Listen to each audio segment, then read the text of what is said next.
A lot of interesting things going on in Baltimore right now. The team takes a week off of no practice to get their mindset ready for a crucial, important game against Cincinnati. John Harbaugh's talking about the possibility of Lamar Jackson actually starting and taking whole series by himself.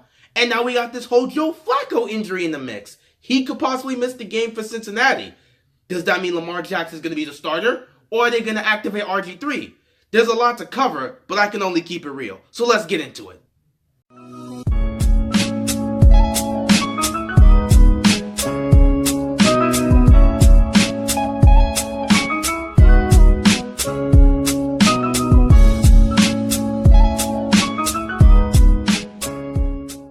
So apparently a lot of fans actually got mad at John Harbaugh's decision to let the starters and everyone else just go home and rest for the bye week instead of actually practicing, which again, I don't necessarily have much of a problem with it. But people were bringing up like, did you see how they played against the Steelers game? You saw how sloppy they were? They need all the practice they can get. They need to be on that field all next week. They need to practice.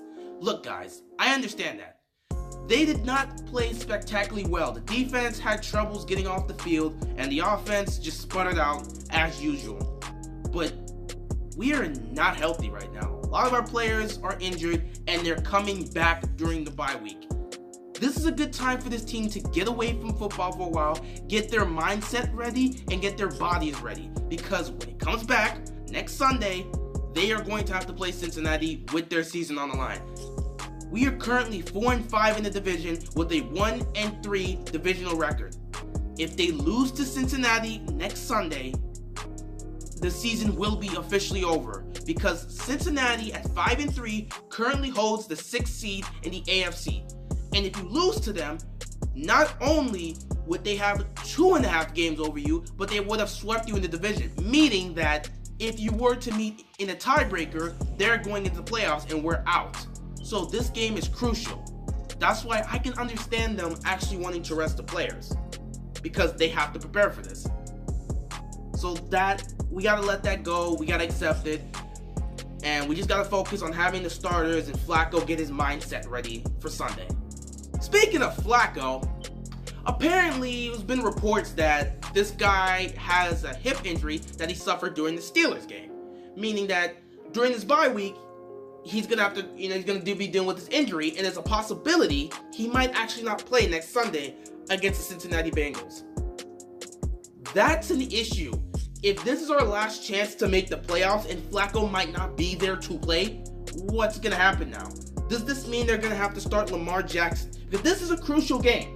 You cannot afford to lose this game. If you lose this game, the season is most likely over. And they're trying to talk what they, they do the same thing every year after disappointing in the first half. They say we can go on the run and try and make the playoffs. Here's their opportunity to go on the run. You have Cincinnati, a team with the 6th seed right now. If you can beat them, you're putting yourself in at least a little bit of a better position. You can get back to 500 and you can continue fighting for that wild card spot. But if Flacco goes down, what happens then? He's dealing with this injury, and if he cannot go for that Cincinnati game, what are you going to do? You have two options here. You could take your chances with Lamar Jackson and put him in. Actually, you have 3 choices. You could take your chances with Lamar Jackson, put him in. You could hope Flacco's well enough to go and try to force it, which will probably not be recommended. If he's not ready to go, they're probably not going to put him in. And the third option is, you still got this guy in RG3. This is one of the 2 reasons you brought him here. You might have to activate RG3. You brought him for 2 reasons. 1, to help teach and be the leader under Lamar, to teach him what he needs to learn to be a quarterback in the NFL. Because RG3's had that experience. He's here to help Lamar learn some of these mechanics and learn how to be a quarterback because they have so much similar play styles. That's his role here. But he's also here to go in the game if Flacco was to get injured. A lot talked about that, like if Flacco gets injured, what happens? Well, you have RG3 here, who's an experienced quarterback, who's had some level of success in this league, and can go out there and win you a game. But you also have a Lamar Jackson here, who is yet to be unproven, but he has so much talent. We've already talked about at some point, Lamar Jackson's probably going to come in if the season's over. But this is a game where the season's still here. If they win this game, they're still in playoff contention. However, if they lose, they probably lose their chances in the wild card. So this is a crucial moment. If Flacco's not going to be able to go, RG3 might be your best bet to put in. RG3 is an experienced veteran. He can go out there and win you the game.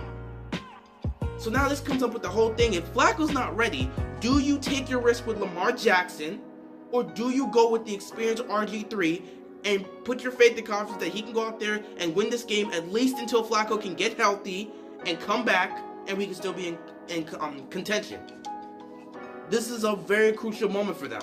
Now, personally, for me, considering I already believed the season was over, as you guys saw in my Steelers video, I believe the season's already over.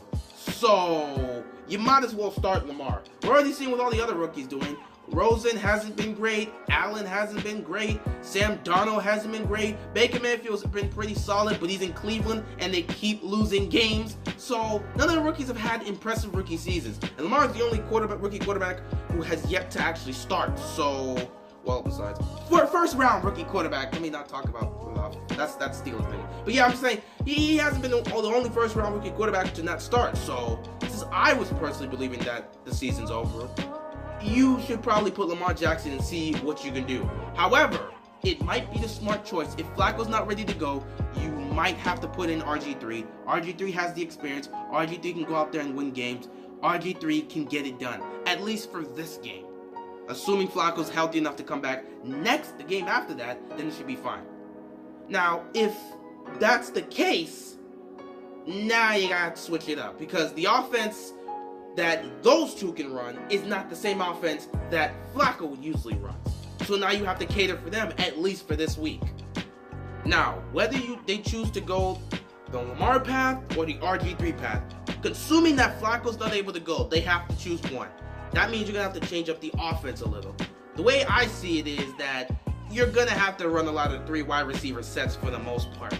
Usually with our offense, we like to run a lot of 2 tight end sets because that's the Flacco string. Flacco loves to pass to tight ends, so it was a lot of time. Maybe we had, before it was like Max Williams and Nick Boyle. By the way, where the heck is Nick Boyle?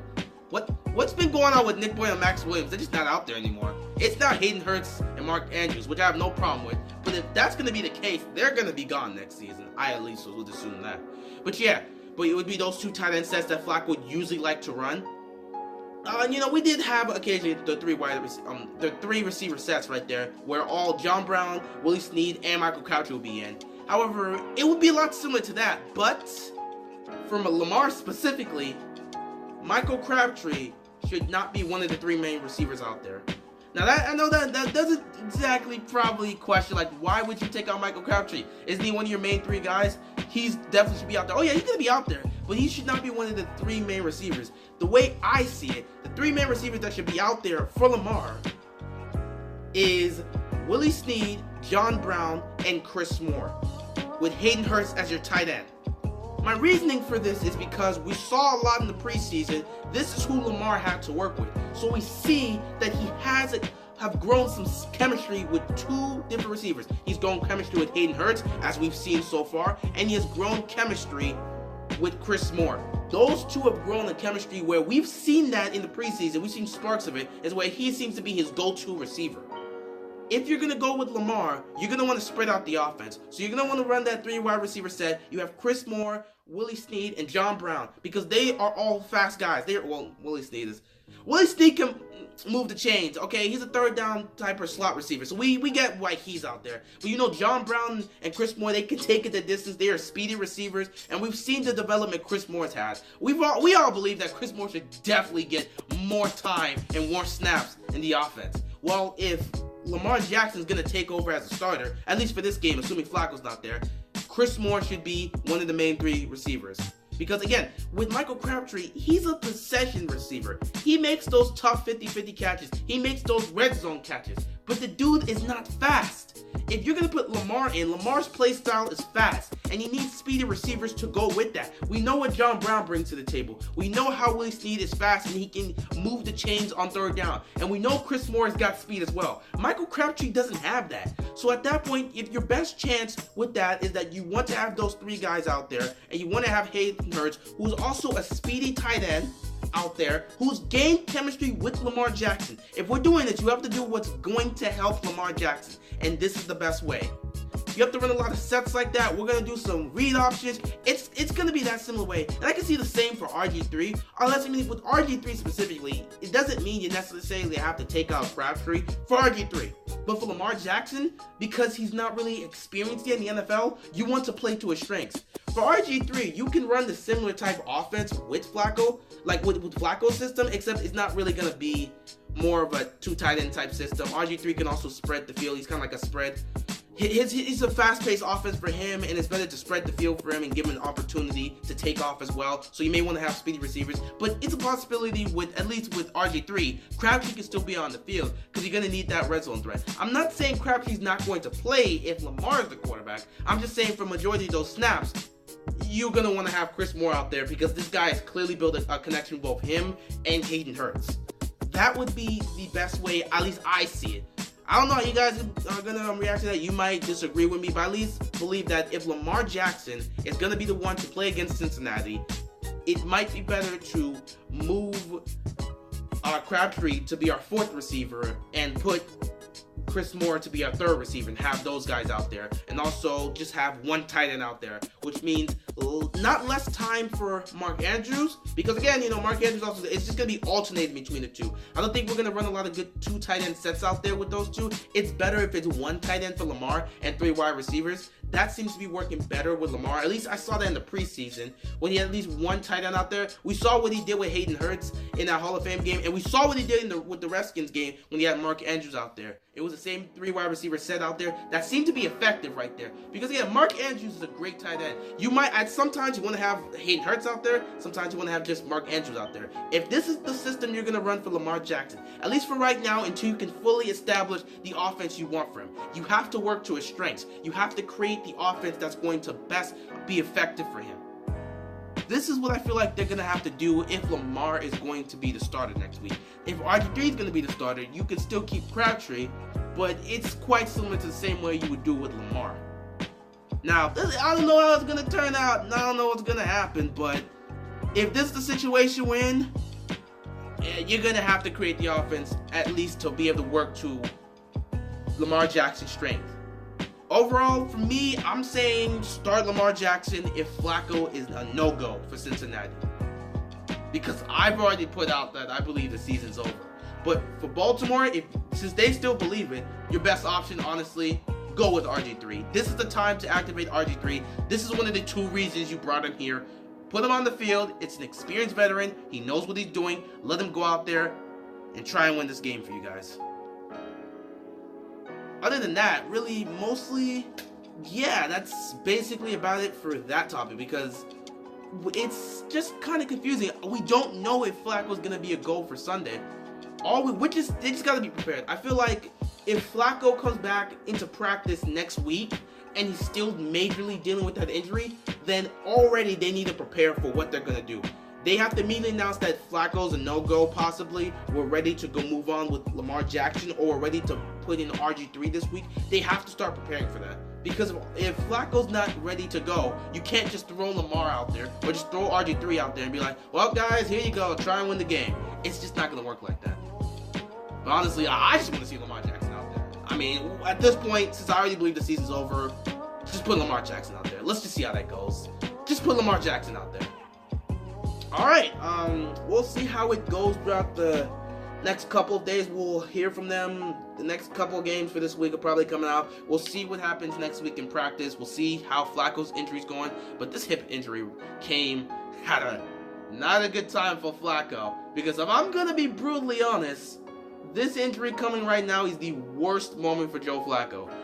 The team's at its lowest point. He has not played well in the last couple of games.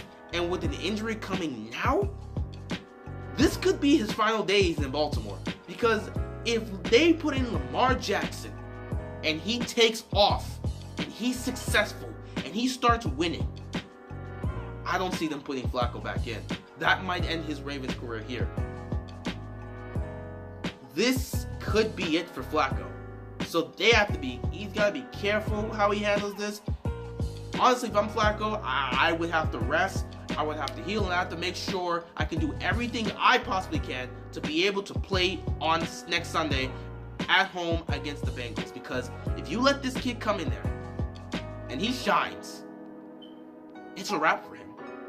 I already believe Flacco's going to be gone at the end of the season, but he might be done before that. So Flacco, this is it. This is your final stand. You got to find a way to get healthy and play for this game. That's all I got for now, man.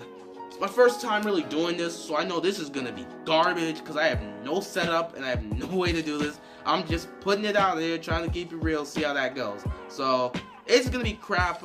I'm not going to I don't like how I did my formatting, but then again, I put out everything I wanted to say. I got to move on. Thanks for watching. That's it.